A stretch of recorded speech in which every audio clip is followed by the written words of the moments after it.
Alléluia, alléluia, alléluia. Bonjour, bonsoir, bonne soirée à vous tous partout où vous êtes dans les coins de la terre.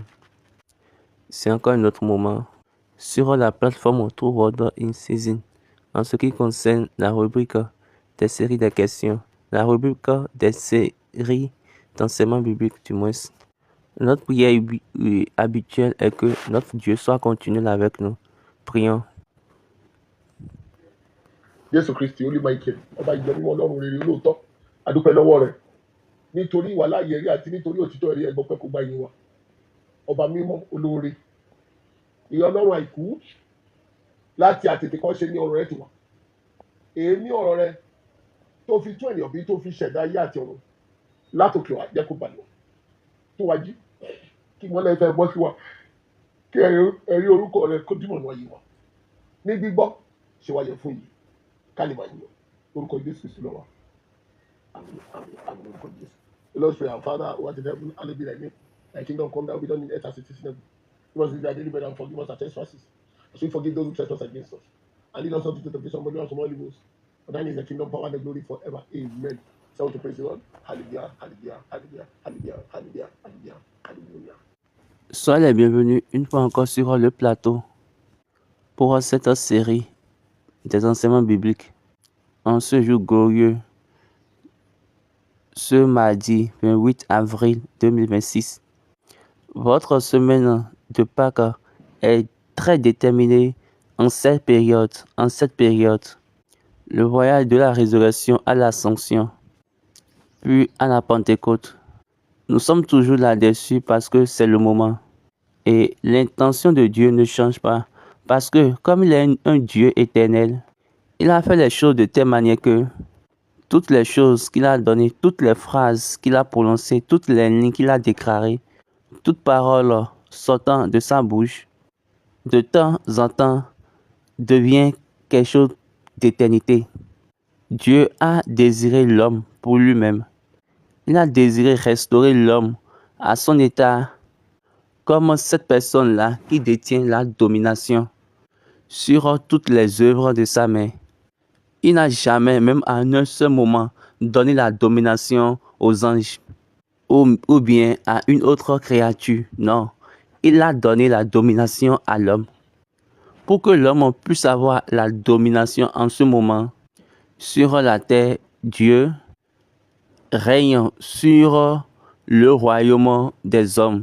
Lorsque l'homme avait la domination, Dieu lui régnait sur le royaume des hommes. Il règne. C'est ça qu'on a vu dans le livre de Daniel. Dans le livre de Daniel, Daniel chapitre 4, dans le rêve de Nebuchadnezzar, verset 17. Cette sentence est un décret de ceux qui veillent. Cette résolution est un ordre des saints, afin que les vivants sachent que le Très-Haut domine sur le règne des hommes, qui le domine et qui le donne à qui il lui plaît, et qu'il y élève le plus vil des hommes. Le Très-Haut règne sur le royaume des hommes. Il règne. Mais au moment où Dieu n'est plus là, évidemment, il a démontré que sur la terre ici, les étrangers ont commencé par dominer, déranger les hommes. Maintenant, l'intention des étrangers, bien de l'étranger, c'est de faire que Dieu ne va plus régner sur les hommes. Mais notez ceci, tant que l'homme va prendre domination sur la terre, aura la domination sur la terre, Dieu va toujours régner dans le royaume des hommes.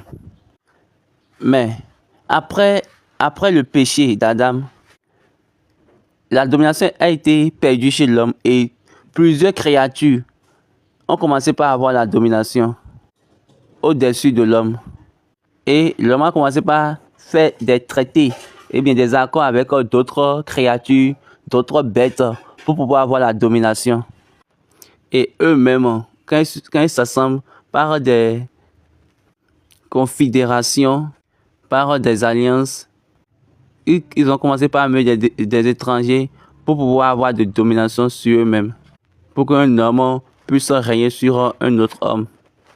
Mais toutes ces choses-là n'ont pas changé la mentalité de Dieu. Dieu, dans le voyage de la mort de Christ jusqu'à sa résurrection, Dieu a une seule intention, juste une seule intention. Et même on a trouvé cela dans les écrits de Paul aux Romains. Quelle était l'intention? Romains chapitre 3. Paul a dit de cette manière, Romains 3, à partir du verset 21, mais maintenant, sans la loi est manifestée la justice de Dieu, à laquelle rendent témoignage la loi et les prophètes. Justice de Dieu par la foi en Jésus-Christ pour tous ceux qui croient. Il n'y a point de distinction, car tout ont péché et sont privés de la gloire de Dieu, et ils sont gratuitement justifiés par sa grâce, par le moyen de la rédemption qui est en Jésus-Christ.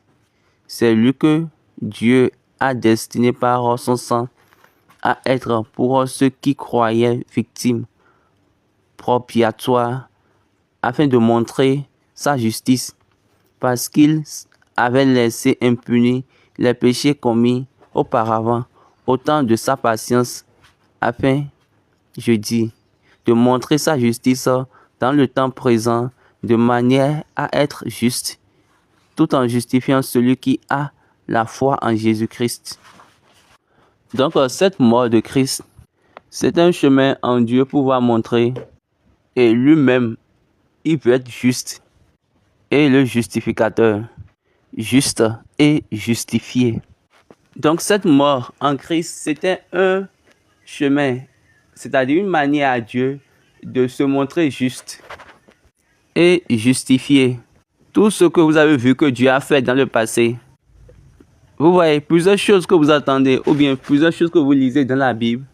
Dieu a fait ci, Dieu a fait cela, Dieu a fait ceci, ceci s'est passé. Vous allez voir que vous faites que condamner Dieu pour ses actes. C'est pour cette raison Dieu et Paul plutôt a dit dans Romains, verset 11, car quoique les enfants ne fussent pas encore nés et ils n'eussent fait ni bien ni mal, afin que le dessein d'élection de Dieu subsistât sans dépendre des œuvres et par la seule volonté de celui qui appelle, il fut dit à Rebecca, l'aîné sera assujetti au plus jeune, selon qu'il est écrit, j'ai aimé Jacob et j'ai haï Esau.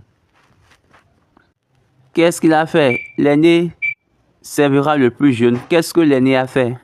Ça, c'est le dessein par élection. Ça fait 1. Le verset 13. J'ai aimé Jacob et j'ai haï Esau. Pourquoi? Vous allez voir ici que Dieu est injuste. Que dirons-nous donc? Y a-t-il en Dieu de l'injustice? Loin de là. Car il dit à Moïse, je ferai miséricorde à qui je fais miséricorde, et j'aurai compassion de qui j'ai compassion.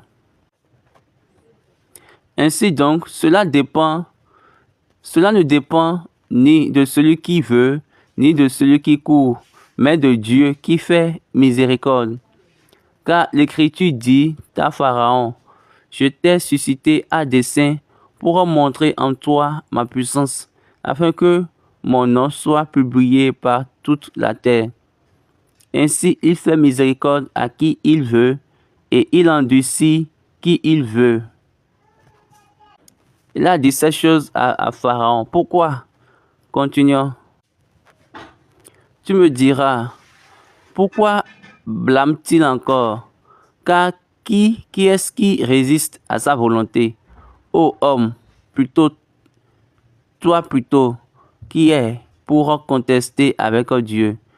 Le vase d'argile dira-t-il à celui qui l'a formé, pourquoi m'as-tu fait ainsi? Le portier n'est-il pas maître de l'argile pour faire avec la même masse un vase d'honneur et un vase d'un usage vil? Et que dire si Dieu, voulant montrer sa colère et faire connaître sa puissance, a supporté avec une grande patience des vases de colère formés pour la perdition. Et s'il a voulu faire connaître la richesse de sa gloire envers des vases de miséricorde qu'il a d'avance préparés pour la gloire. Ainsi nous a-t-il appelés non seulement d'entre les Juifs, mais encore d'entre les païens. Selon qu'il le dit dans Osée, j'appellerai mon peuple celui qui n'était pas mon peuple, et bien-aimé celle qui n'était pas la bien-aimée. Et là où on leur disait, vous n'êtes pas mon peuple, ils seront appelés fils du Dieu vivant. Ésaïe, de son côté, s'écrie au sujet d'Israël. Quand le nombre des fils d'Israël serait comme le sable de la mer, un reste seulement sera sauvé. Car le Seigneur exécutera pleinement et promptement sur la terre ce qu'il a résolu. Est-ce que vous voyez quelque chose là? Là, ceci c'est à cause de l'action de Christ lorsqu'il s'est sacrifié. Dieu a fait ce sacrifice-là pour nous. Dans le passé, Dieu a fait plusieurs choses pour pouvoir se montrer et comme quelqu'un qui est en colère contre l'homme à cause de ce que l'homme a fait. Ce que Pharaon a fait à Abraham, Dieu a décidé de le frapper par des plaies. Pharaon lui-même savait que personne ne peut résister devant la colère de Dieu. Maintenant, qu'est-ce que Dieu lui-même a fait? Qu'est-ce que Dieu a dit à Moïse? Il a dit, je vais endurcir son cœur. Je vais endurcir son cœur. Je vais endurcir son cœur parce que j'ai besoin de le punir. Je veux le punir. Je vais endurcir son cœur. Il l'a fait à Saül aussi. Après que Samuel eut donné toutes les informations, toutes les instructions à Saül, la Bible nous a dit qu'on a enlevé, retiré son cœur et puis on lui a donné un autre cœur. 1 Samuel chapitre 10. Allons voir la manière dont la Bible a dit. Les actions de Dieu. Verset 9, lisons. 1 Samuel 10, verset 9. Dès que Saül eut tourné le dos pour se séparer de Samuel, Dieu lui donna un autre cœur, et tous ces signes s'accomplirent le même jour. Dieu lui a donné un autre cœur. Donc le cœur qui a reçu l'instruction a été retiré de lui. Pourquoi? Et l'intention de Dieu est qu'il va prouver aux Israéliens que j'ai dit que le roi va faire telle chose, telle chose, telle chose. Maintenant, comment cela serait-il possible? Je vais maintenant lui donner un cœur qui va accomplir mon but. Qui ne va pas juger Dieu en disant que ce qu'il a fait c'est mauvais. Maintenant, dans le sacrifice de son propre fils, ce n'est pour rien. Abraham a dit, Dieu pourvoira lui-même de l'agneau pour l'holocauste. Dieu donnera lui-même. Il n'y a aucune chose qu'on peut donner à Dieu pour ce sacrifice. Il n'y a aucune chose qu'on peut donner à Dieu. Et ça serait suffisant et assez en ce moment. Au commencement, Dieu a vu Adam, il a vu Lucifer. Et il a vu l'intention de Lucifer. Et Dieu a dit, ce n'est pas bon pour que cet homme-là soit seul. Je lui ferai une aide. Et vous-même, vous pouvez voir. Et c'est Dieu qui a lui-même a fait la femme. C'était pas l'homme qui a dit, Dieu donne-moi une femme. Dieu a fait la femme et l'a amenée à l'homme. Et quand Dieu l'a amenée à l'homme, l'homme a dit, celle-ci est l'os de mes os, la chair de ma chair. Elle sera appelée femme. Pourquoi? Parce qu'elle a été tirée de l'homme. Ça, maintenant, au moment où Dieu a instruit l'homme en ce qui concerne le fruit, la femme a remis le fruit à l'homme. Et elle-même a mangé, l'homme aussi a mangé, et leurs yeux s'ouvrirent. Et quand Dieu est venu, Dieu a demandé, qui vous a dit plutôt que vous êtes nus? Et l'homme a donné cette réponse à Dieu. La femme que tu m'as donnée, donc il a mis Dieu à la porte de juger lui-même. Il est en train de faire montrer que Dieu même est un complice. Et de là en même temps, Dieu a commencé par regarder la faim. Il a déclaré la faim. Et il a déclaré la faim au serpent. Et en ce moment-là, je serai justifié parce que je serai juste et justifié. Je vais justifier tout ce que j'ai fait. Donc, le but fondamental de Christ, qui a fait qu'il est monté sur cette croix, était en 2 modules. 1, pour que Dieu soit juste. 2, pour que l'homme soit justifié par Dieu. La personne qui voulait les condamner, mais la personne qui doit les condamner devient maintenant la personne qui va les justifier. Est-ce que vous voyez? Mais au commencement, quand Nombre 23 a dit, il n'aperçoit point d'iniquité en Jacob, il ne voit point d'injustice en Israël.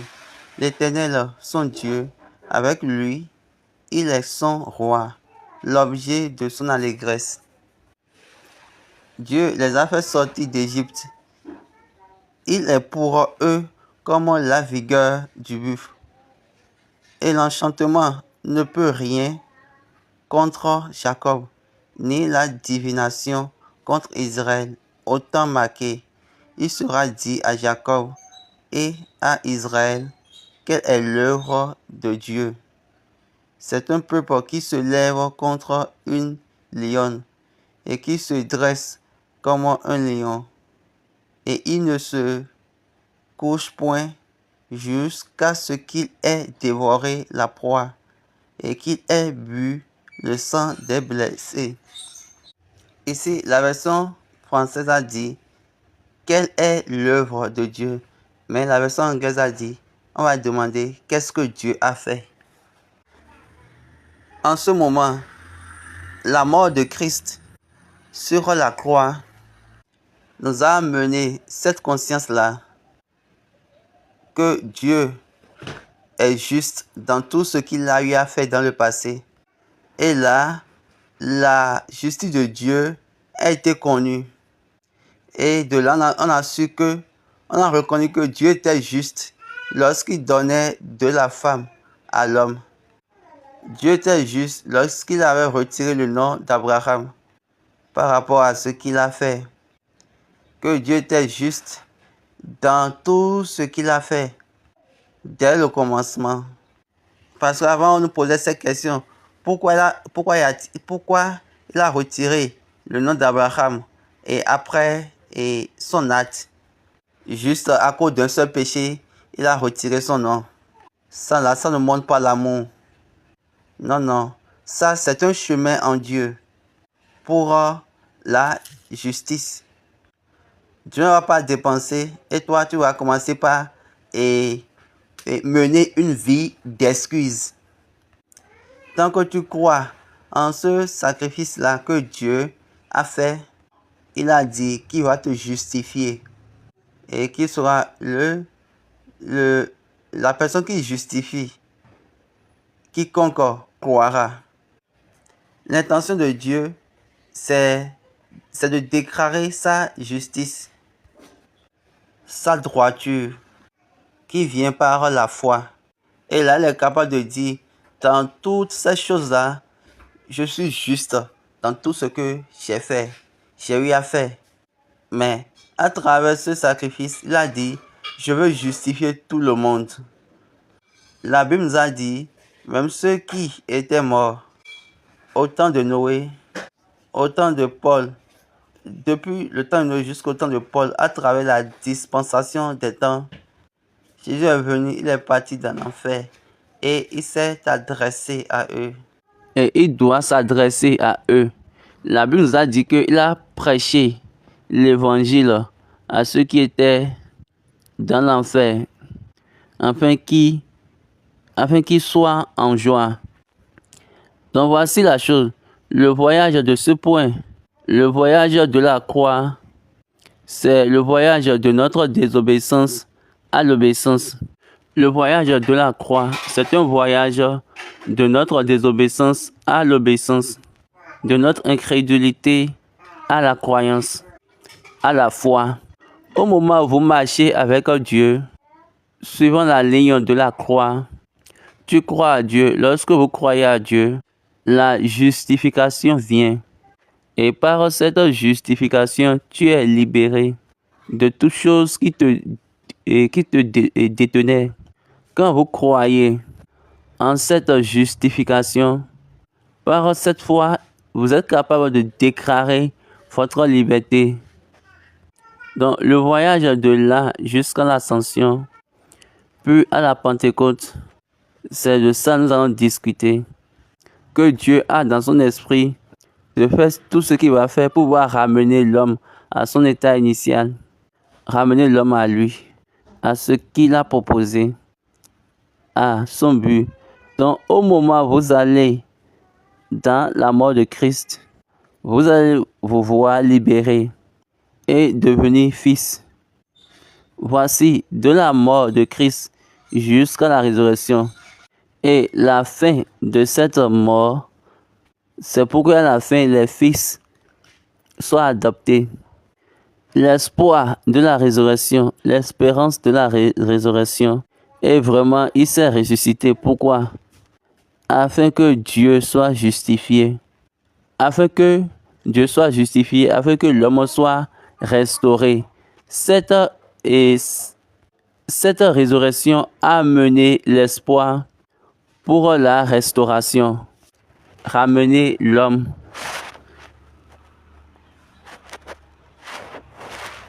Et maintenant, à la Pentecôte, là, il y aura l'espérance de la fin. Et l'espérance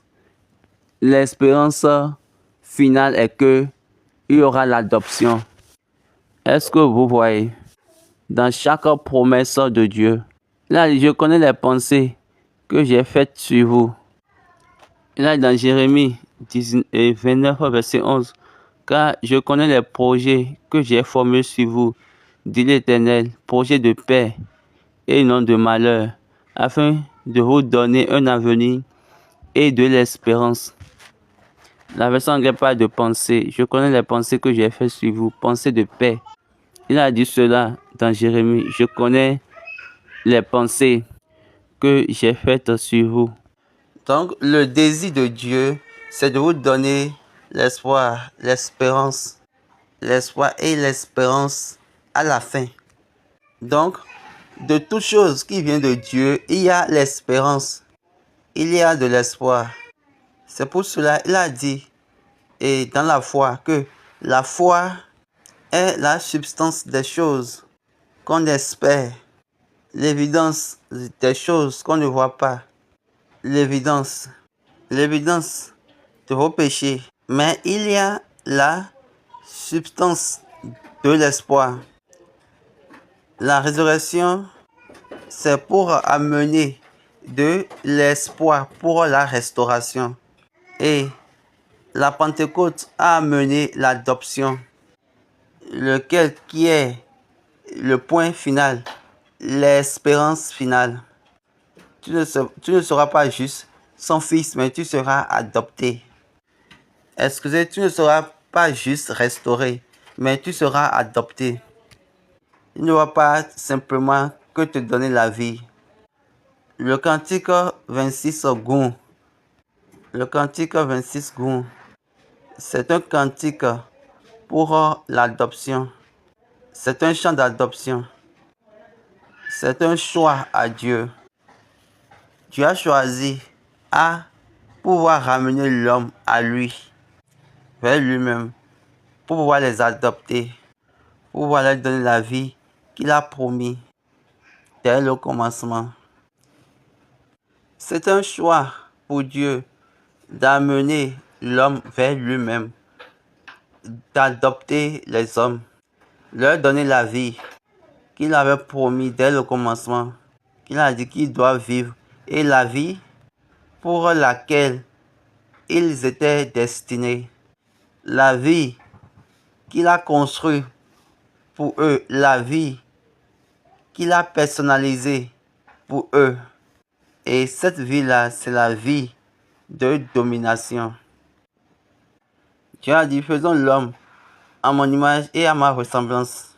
Et ils doivent avoir la domination sur les œuvres de la terre, sur toute la créature, la terre, les poissons, les créatures sur la terre, dans les eaux. Donc, il a fait l'homme pour que l'homme puisse dominer sur les poissons de la mer, sur les oiseaux du ciel, sur tout animal qui se meut sur la terre. Mais malheureusement, malheureusement, l'homme a perdu la domination. Parce que Dieu est fidèle, étant fidèle, la fidélité de Dieu a défini que Dieu va ramener l'homme et va l'adopter en tant que fils. Il va d'abord restaurer l'homme et après l'adopter. Donc, c'est pour cette raison c'est facile à Jean de dire que il est venu chez ses siens et les siens ne l'ont point reçu. Mais à ceux qui l'ont reçu, il les a donné la puissance de devenir fils. Puissance pouvoir devenir fils. Pour ceux qui ont cru en son nom, ceux qui sont nés, non du sang, non de la volonté de l'homme, mais de la volonté de Dieu. Donc, pour ce voyage, c'est un voyage où nous serons appelés à l'adoption quand on prend tout le voyage ensemble. Maintenant, les 40 jours, c'est un voyage qui va nous faire traverser les choses et présenter notre vie. Et nous présenter vivants au devant du Père. Pour montrer qu'il n'y a plus la mort. Pour montrer que ce sont des hommes vivants. Afin que, à la présentation, le Père regarde à travers nous.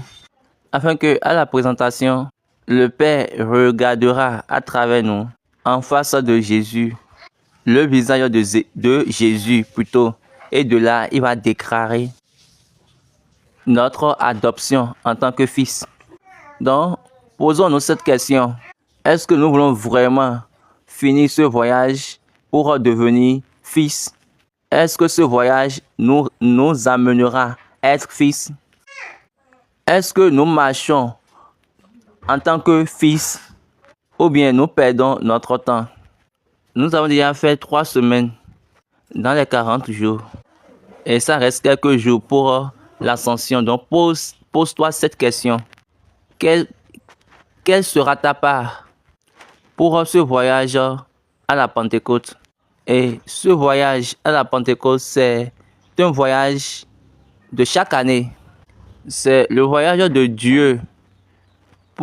C'est un voyage pour que Dieu puisse amener l'homme vers lui-même. C'est un voyage pour que Dieu puisse posséder l'homme, pour pouvoir l'ajouter à l'Église, afin qu'il soit fils de Dieu. Comme je vous ai déjà dit la dernière fois, ce qui vous donnera ce droit, c'est le témoignage de la résurrection. Est-ce que vous avez le témoignage de la résurrection? Si vous n'avez pas le témoignage de la résurrection, la prière ne peut pas vous ajouter à l'Église. Les jeûnes ne va pas vous ajouter, non. Aucun de ces choses-là ne va vous ajouter à l'Église, excepté si vous avez le témoignage de la résurrection. Dans ce voyage, est-ce que vous êtes vraiment avec le témoignage de la résurrection? Ou bien, vous ne marchez pas selon cela? Mes amis, nous tous, nous avons un petit temps. C'est très bon, merveilleux, quand nous connaissons et quand nous nous adaptons à cela. Paul a dit, lisons 2 Corinthiens 13, verset 5. Examinez-vous vous-même pour savoir si vous êtes dans la foi. Éprouvez-vous vous-même. Ne reconnaissez-vous pas que Jésus-Christ est en vous? à moins peut-être que vous ne soyez repouvrés. Donc, examinez-vous. N'entendez pas quelqu'un vous dire, viens pour faire confession, et de là, ton péché sera enlevé. Non, non. Examinez vous-même. Est-ce que vous avez le témoignage? Est-ce que vous avez le témoignage de la résurrection? Quel témoignage particulier qu'il a utilisé pour vous? Ceux qui ont le témoignage de la résurrection, ce sont des personnes qui sont sûres de leur Dieu. Ils ont cette assurance. Et il y a cette assurance pour eux. Ils ne sont pas juste des suiveurs. Il y a de mesures en eux. Une mesure d'assurance qui les rend particuliers. Et ils sont montrés dans le monde. Qui les rend particuliers et leur démontre dans le monde.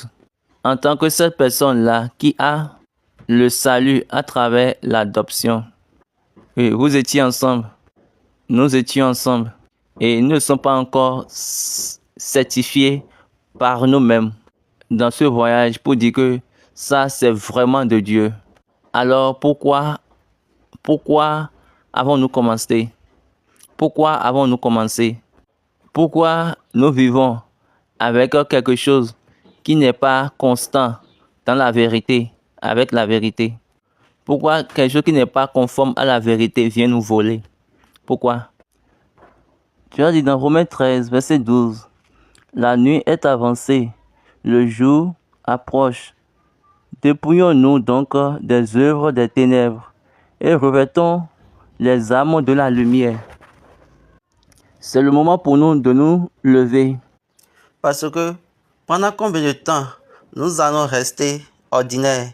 Regardez combien de fois nous avons perdu notre temps. Et combien de fois, aussi longtemps que nous avons choisi rester ordinaires, c'est de telle manière que nous allons perdre notre temps. Pendant combien de temps avons-nous perdu notre temps? Et maintenant, nous n'avons plus besoin de perdre le temps. La résurrection s'est déjà passée et Dieu est déjà justifié. Maintenant, l'ascension est en train de venir. Pour que vous, après avoir connu la justification de Dieu et cru en cela, là, vous êtes justifié. Et par là, votre justification est certifiée. Dans l'adoption, mon point important aujourd'hui est que la vérité de Dieu qui est dans l'adoption, la vérité de Dieu qui va prendre toute âme qui va être comptée à l'église. Je suis en train de vous dire cette vérité. Après Pentecôte, le livre est ouvert et là, ils vont commencer par ajouter les personnes. Ils vont commencer par ajouter les personnes à l'église. Maintenant, lorsqu'on sera en train d'ajouter les personnes à l'église, après Pentecôte, laissez-moi vous dire cette différence. Après Pentecôte, un livre est ouvert. Le livre est ouvert et il commence par compter les gens. Et il commence par les ajouter à l'église. Il les ajoute. Maintenant, en les ajoutant à l'église après Pentecôte, vous n'êtes pas encore écrit. Parce que vous êtes en formation, vous serez en formation. Afin qu'au moment où le livre serait encore ouvert, votre nom serait là. Parce que vous avez marché dans les détails de Dieu selon ce qu'il vous a dit. Il n'y a pas deux voies pour cela. Et ceux-là vont faire partie du comité des premiers-nés, la congrégation, l'assemblée des premiers-nés. Est-ce que vous y serez? Ceux qui étaient là avant seront en train d'être enregistrés. C'est bon parce que Dieu ne travaille pas pour pouvoir perdre quelqu'un. Il y a un de nos cantiques qui dit Toma Jona Nyando Nonito et ma sojo okwe tongba. Toma Jona Nyando Nonito et ma sojo kure tongba. Wade wewe ganto dido. Donc, examinez-vous et cherchez la vérité dans votre voyage. Examinez, vérifiez ce qui est bon pour vous. Nous avons besoin de ce moment pour pouvoir nous dire, pour que nous puissions nous dire, nous, la vérité. Pour que nous puissions savoir ces vérités au cours de cette période de 40 jours. Et vous allez devenir enregistrés dans le voyage et vous ferez partie de ceux qui auront la grâce pour l'adoption. Donc, ne perdons plus le temps. Je suis en train de vous dire la vérité. Que cette chose-là, qui est de Dieu, qui est la vérité, cherchez cela et travaillez selon cela. Paul a dit, travaillez pour votre propre salut. Parce que c'est Dieu qui travaille en vous. Oui, pour sa volonté, pour pouvoir bien, pour le vouloir, pour le bien. Et le bienfait du moins, pour son bon plaisir. Dieu est en train de travailler en vous, afin que vous soyez enregistrés et adoptés. Donc, n'allons pas vouloir, c'est-à-dire permettre à Dieu pour que Dieu puisse nous adopter, ou bien voulez-vous être chassés de cette chose-là qui appartient à notre Dieu, que la vie de Dieu qui est départagée dans l'adoption que nous tous nous attendons et l'espérance à la fin que cette vie-là soit notre portion. Amen. Ainsi soit-il. Prions. Jésù Kristi ní máa kí ọba dúpẹ́ lọ́wọ́ rẹ̀ pé ọ̀fẹ́ látó rí gbà ayé ló fi fún wa ó pé kó gba yìí wa ọba mímọ́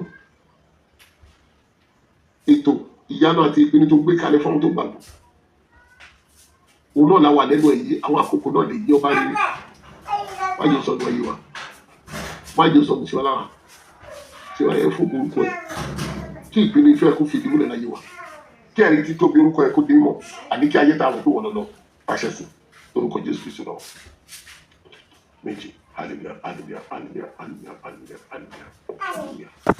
We thank God for